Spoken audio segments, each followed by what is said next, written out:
Anjali Patel was just 29 years old, a young Indian mother living quietly in Texas, when she boarded a plane to Egypt chasing a lifelong dream of exploring ancient history. 2 weeks of sightseeing should have ended in family stories and photo albums, but instead, her name was added to the list of the missing.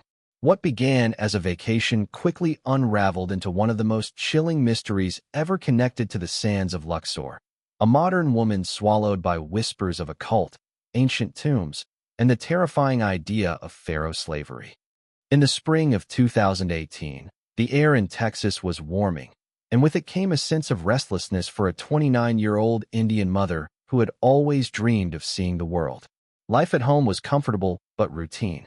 She lived with her husband and young toddler in a modest suburban neighborhood, balancing daily chores with the quiet longing for adventure.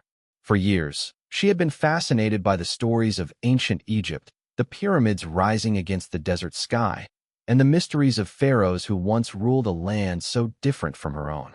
When she discovered an affordable flight to Cairo, she saw it as an opportunity she could not pass up. She booked the trip quickly, planning every detail with precision. Her itinerary included visits to Cairo, Giza, and Luxor, with tours of temples and museums that she had only seen in books. Friends were impressed by her confidence, though some expressed worry that she was traveling alone. She brushed off their concerns with a smile, insisting that she wanted to experience something for herself, something beyond the routines of motherhood and suburban life.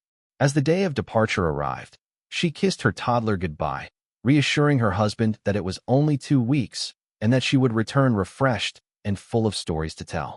At the airport, she shared photos of her boarding pass, adding playful captions about finally chasing her dream. The long flight across the Atlantic filled her with nervous excitement.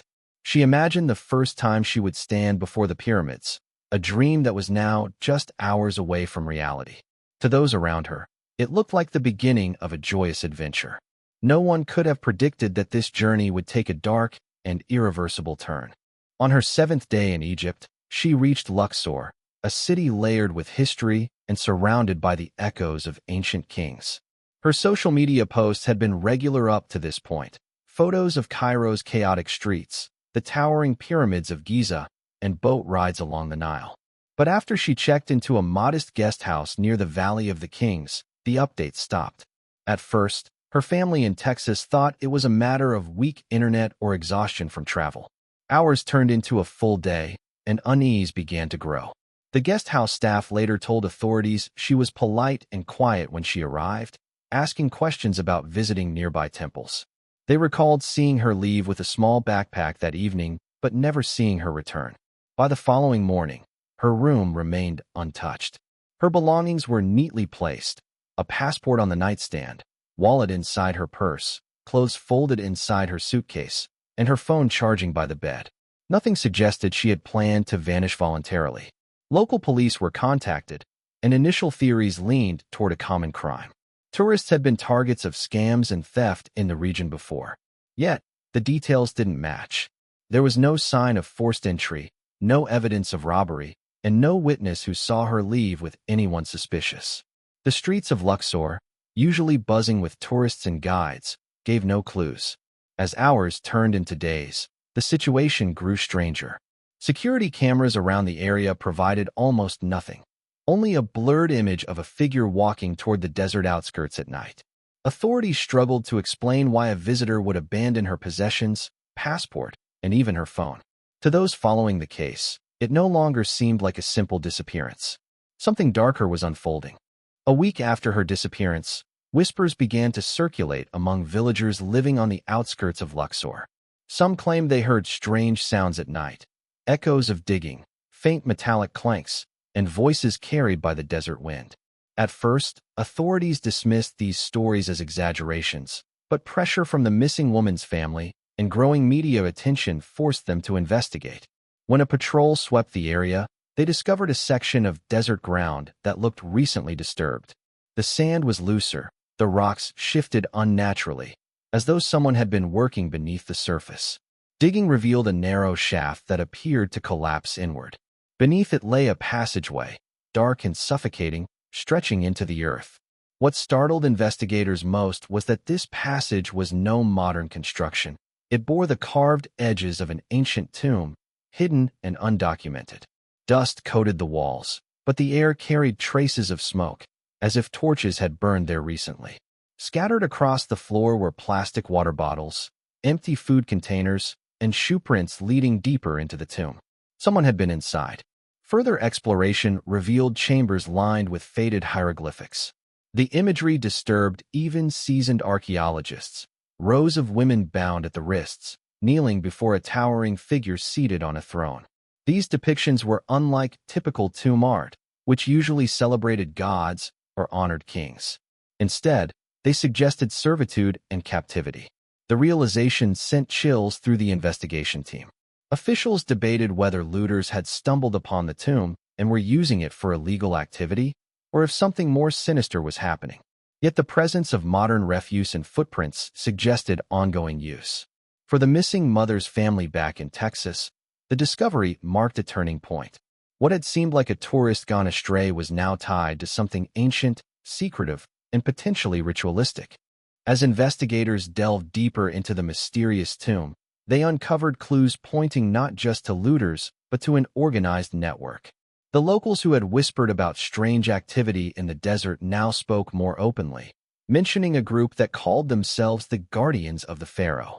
This group was not widely known, but among Egypt's rural communities, rumors persisted. The Guardians believed that the spirits of long-dead pharaohs demanded the presence of living servants to continue ruling in the afterlife.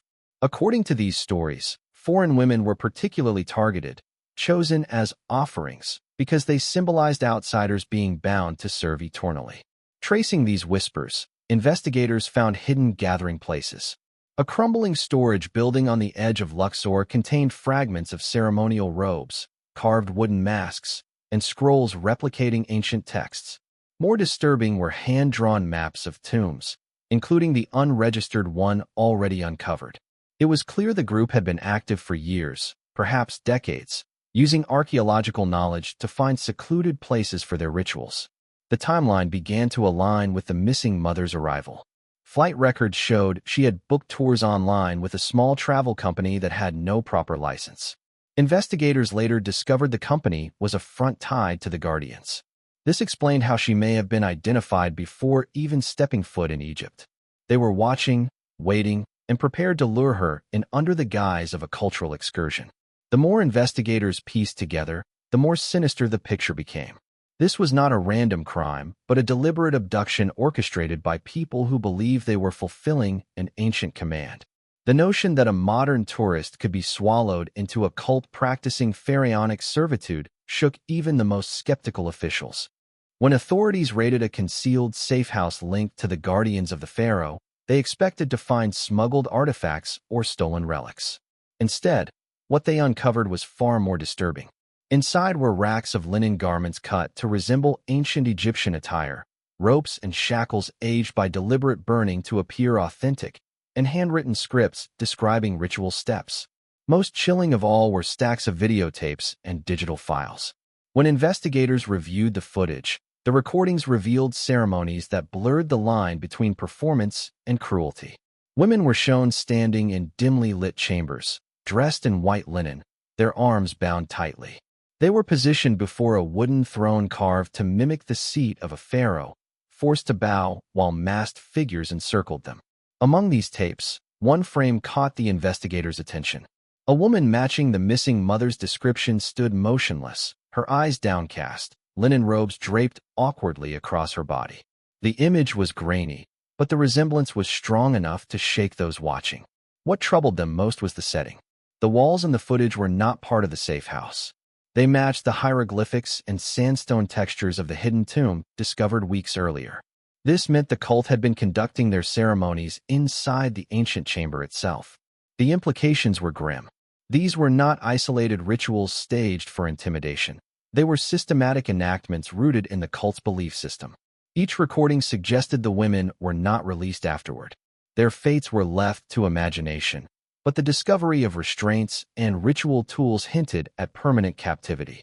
For the missing mother's family, this revelation was devastating. It proved she had been taken alive, but whether she was still breathing remained uncertain. The line between archaeology and crime had collapsed into something nightmarishly real. Months after the raids, the investigation widened with the help of archaeologists who were tasked with mapping the hidden tombs connected to the cult.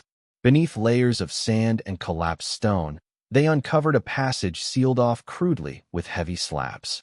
Breaking through revealed a chamber unlike any other, cold, silent, and oppressive.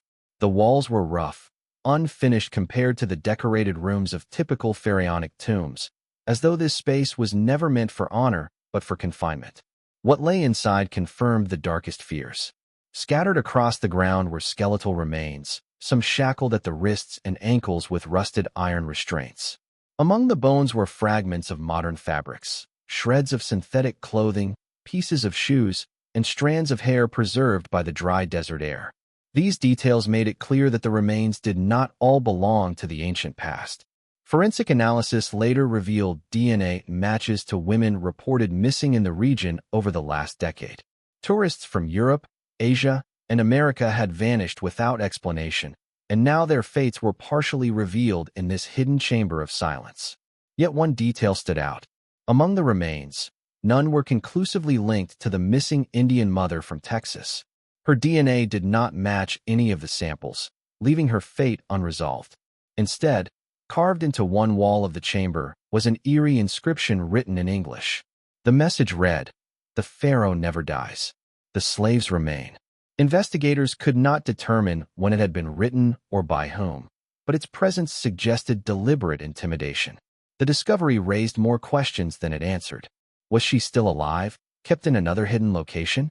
Or had her body been hidden elsewhere, away from evidence? For the family waiting across the ocean, hope and horror became indistinguishable. The aftermath of the investigation left more shadows than clarity. After the discovery of the chamber filled with bones and restraints, the Egyptian government moved quickly to restrict access. The tomb was sealed, researchers were dismissed, and official statements labeled the entire case as ongoing national security concerns. To the public, little more was shared. The files on the cult known as the Guardians of the Pharaoh were quietly locked away, and no trials were ever broadcast. Families of other missing women received vague updates, while the family of the Indian mother in Texas was left without closure.